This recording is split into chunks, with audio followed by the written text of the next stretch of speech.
All right, welcome back to WMMA Now with your host Chuck Stevenson, coming at you tonight with a fight announcement. So the Ultimate Fighting Championship has booked a flyweight bout for its fight night on going down February 13th of next year. It's going to be between Maycee, the future Barber, currently ranked number 11, and the currently unranked Alexa Grasso. This should be a good one between two fighters who like to stand and bang on the feet. Let's go ahead and take a look at the stats here.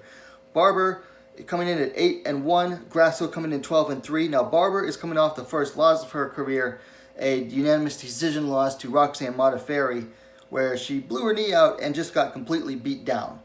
And whereas Grasso, on the other hand, is coming off her successful flyweight debut 2 months ago to Ji-yeon Kim, where she won a unanimous decision where she was doing the beatdown on Kim. Let's see, Grasso is the elder fighter by 5 years, 27 years to Barber's 22. They stand the same height, 5 feet 5 inches, 165 centimeters.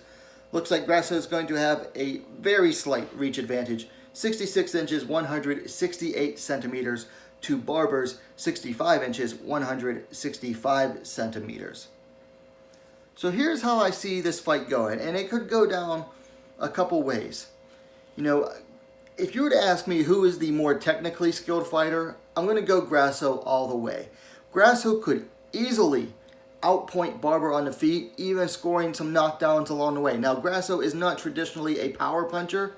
At least she wasn't at, at strawweight. However, she displayed a lot more power at flyweight against Ji-yeon Kim. She absolutely bruised and beat up Ji-yeon Kim's face.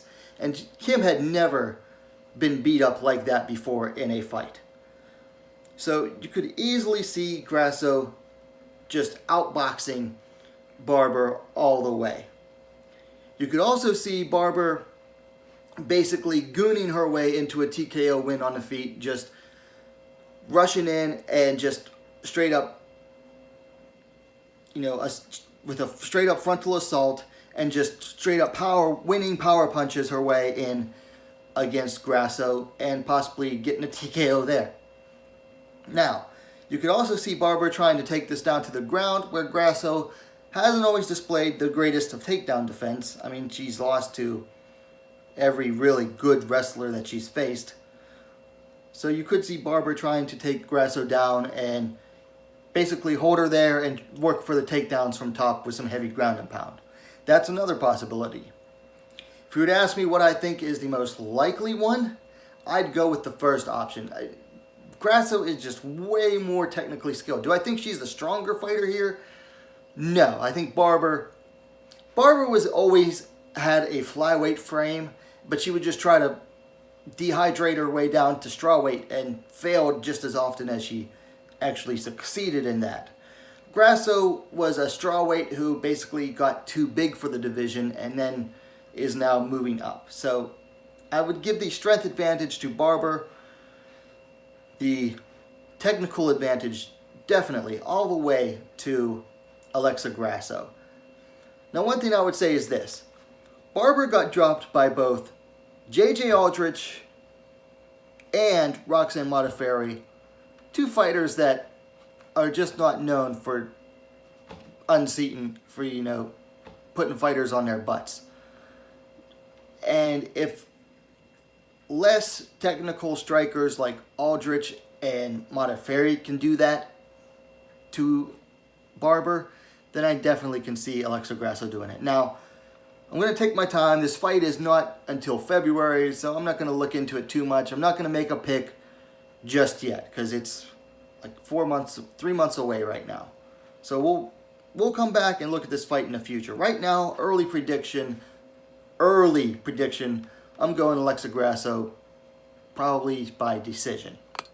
But we'll come back to it in a couple months.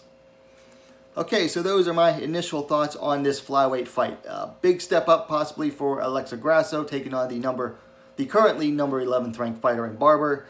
This is also a big fight coming back for Maycee Barber, who just came off of, catastrophic knee surgery. I mean, basically tore ACL or MCL or whatever it was. But big comeback fight for Barber as well, who really has a lot to prove after, that setback against Roxanne Modafferi, which, hey, there's no shame in losing to Roxanne Modafferi, but she did go into that fight a sizable favorite, so she's got a lot to prove coming back as well. Anyway, let me know your thoughts on this matchup in the comments down below. Now, if you liked the video, please give it a like, share it as well. That's how word of the channel spreads. While you're at it, go ahead and subscribe to WMMA Scene Now, the most complete women's mixed martial arts dedicated platform on YouTube. Thanks for watching. We'll see you next time.